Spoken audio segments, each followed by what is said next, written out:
Hello everyone, welcome to Biolish academy.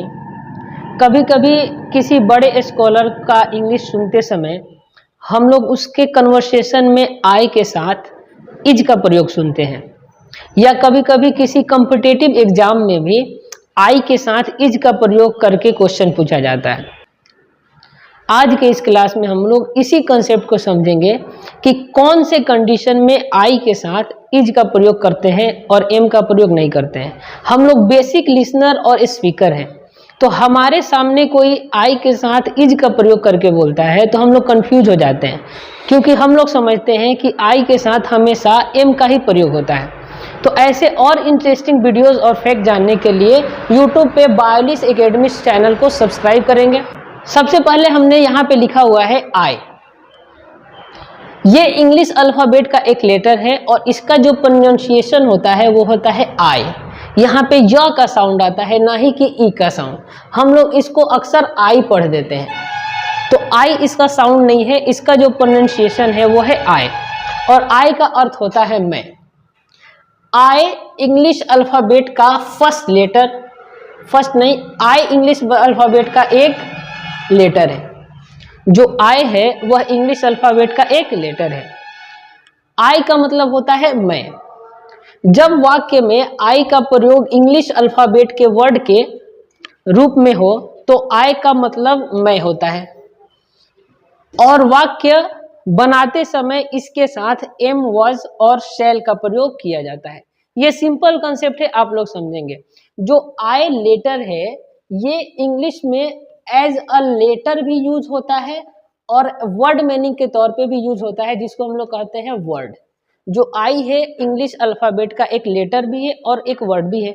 जब ये word के तौर पे यूज होगा, यानी वर्ड मीनिंग के तौर पे होगा, जैसे हम लोग कहते हैं ना एप्पल, और एप्पल का मतलब क्या होता है सेब, तो ये एक वर्ड है जिसका एक शाब्दिक अर्थ होता है।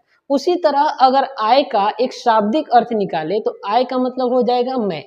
लेकिन यही जो आई है यह इंग्लिश अल्फ़ाबेट का एक लेटर भी है, तो जब वो लेटर है तो उसका अर्थ अलग होगा। तो हमने ये देखा इस पॉइंट में कि जो आई है वह इंग्लिश भाषा के वर्ड के रूप में भी होता है, जिसका अर्थ होता है मैं। और यही अगर इंग्लिश अल्फ़ाबेट का लेटर होगा तो उसका अर्थ बदल जाएगा। जब ये वर्ड के फॉर्म में होगा तो इसके साथ एम का प्रयोग करेंगे और वाज का प्रयोग करेंगे, पास्ट में सेंटेंस होगा तो। फ्यूचर में सेंटेंस होगा तो इसके साथ शैल का प्रयोग करेंगे। सिंपल कंसेप्ट हो गया। फिर हम आगे देखते हैं स्लाइड में क्या है आगे। नेक्स्ट स्लाइड क्या है, अगर वाक्य प्रेजेंट इंडेफिनिट टेंस का हो तो भी1 तथा डू का प्रयोग करते हैं निगेटिव में। निगेटिव में डू का प्रयोग करेंगे। जैसे कि यहाँ पे एक सेंटेंस लिखा हुआ है आई एम ए बॉय। यहाँ पे आई है और आई का अर्थ यहाँ पे क्या है मैं, यानी ये जो आई है ये वर्ड के तौर पे यूज हुआ है। आई के साथ क्या यूज हुआ है, आई के साथ हुआ है एम का प्रयोग। आई वॉज ए स्टूडेंट, यहाँ पे जो आई है इसका अर्थ है मैं, और यहाँ पे इस सेंटेंस में भी जो आई है वह एक वर्ड के तौर पे है। आई शैल बी ए डॉक्टर, यहाँ पे आई जो है इसका अर्थ है मैं एक डॉक्टर बनूंगा। प्रेजेंट इंडेफिनिट हो तो आई के साथ भी1 का यूज करते हैं। आई कम, मैं आता हूँ। आई डू नॉट प्ले क्रिकेट, मैं क्रिकेट नहीं खेलता हूँ। आई गो टू स्कूल, मैं स्कूल जाता हूँ। यहाँ पे जितना आई यूज हुआ है ये सारे आई का मतलब है मैं, क्योंकि ये सारे आई यहाँ पे एज अ इंग्लिश लेटर नहीं, as a English word use हुए हैं। नेक्स्ट स्लाइड देखें।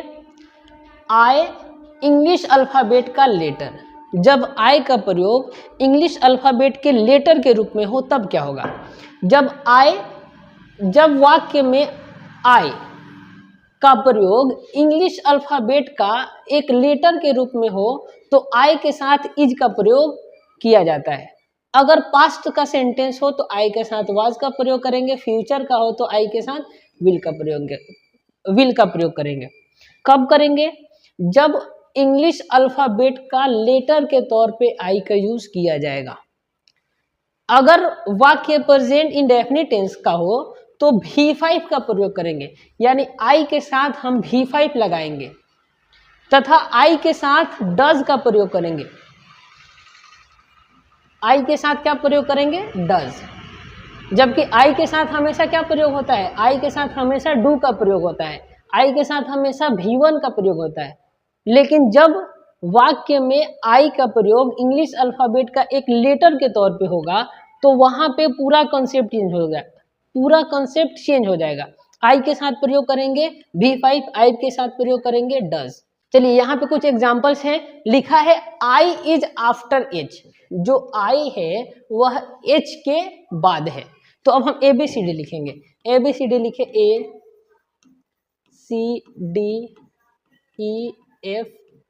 ACDEFGHI। तो जो आई है वो क्या है, जो आई है वह किसके बाद है बताएं आप लोग। जो आई है वो एच के बाद है। तो हमने क्या लिखा है, आई इज आफ्टर एच, जो आई है वो एच के बाद है।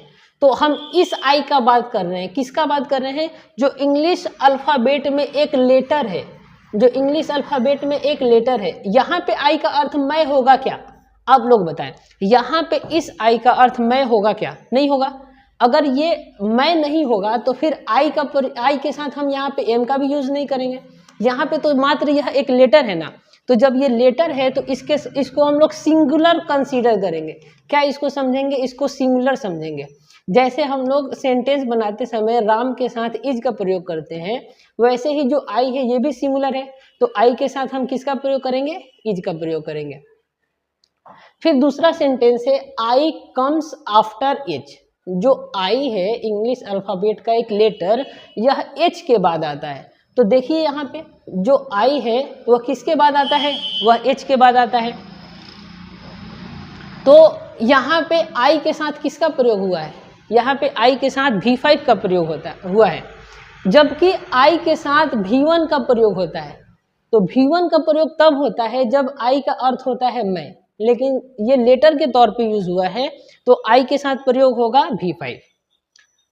आई डज नॉट कम आफ्टर के, जो आई है वह के बाद नहीं आता है। इसको लिखे ABCDEFGHIJK, के यहाँ पे है, तो जो आई है वो के बाद नहीं आता है। वही बात यहाँ पे लिखा हुआ है आई डज नॉट कम आफ्टर के, जो आई है वो के बाद नहीं आता है।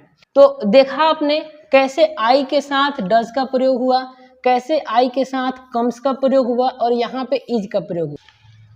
अगर किसी व्यक्ति का नाम आई रख दिया जाए तब भी आई के साथ इज का प्रयोग होता है। बहुत ही इंपॉर्टेंट कॉन्सेप्ट है और आसान भी है, और यहीं से क्वेश्चन भी आता है। यहाँ पे पॉइंट है कि जब किसी व्यक्ति का नाम आई रख दिया जाए तो उसके साथ हम लोग इज का प्रयोग करेंगे। जैसे लिखा है Ram is playing cricket, Ram के साथ इज है। अब हमने राम का नाम रख दिया आई, तो हो जाएगा आई इज प्लेइंग क्रिकेट, यानी किसी व्यक्ति का नाम ही रख दो आई। किसी का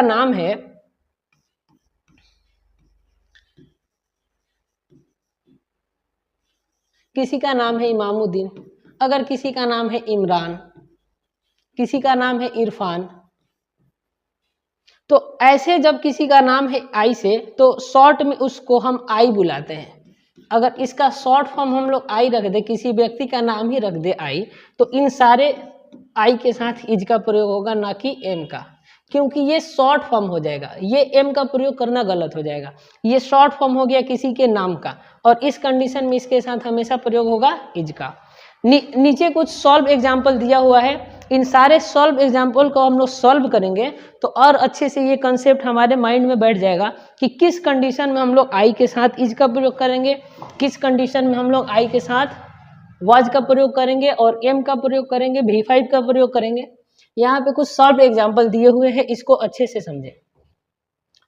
आई वॉज गोइंग टू सिवान, यहाँ पे जो आई है इसका अर्थ है मैं सिवान जा रहा था। आई गो टू सिवान, मैं सिवान जाता हूं, आई का अर्थ है मैं।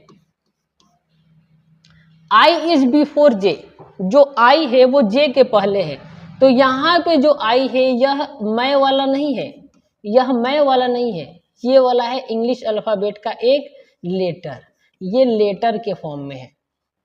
आई गोज टू सिवान, यहाँ पे आई के साथ गोज का प्रयोग हुआ है, इसीलिए ये जो आई है यह किसी व्यक्ति का नाम है।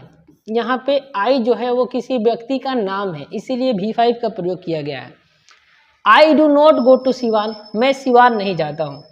आई does not come after an, जो आई है वो एन के बाद नहीं आता है, जो आई है वो एन के बाद नहीं आता। फिर यहाँ पे जो आई है वह एक लेटर है। आई वॉज सैड, मैं उदास था। आई जो है इसका अर्थ हो गया यहाँ पे मैं। आई शेल बीट यू, मैं तुम्हें पीटूंगा। आई जो है यहाँ पे इसका अर्थ हो गया मैं। तो उम्मीद है ये कॉन्सेप्ट समझ में आया होगा कि किस सेंटेंस में कौन से कंडीशन में हम लोग आई के साथ इज का प्रयोग करेंगे और किस कंडीशन में आई के साथ एम का प्रयोग करेंगे।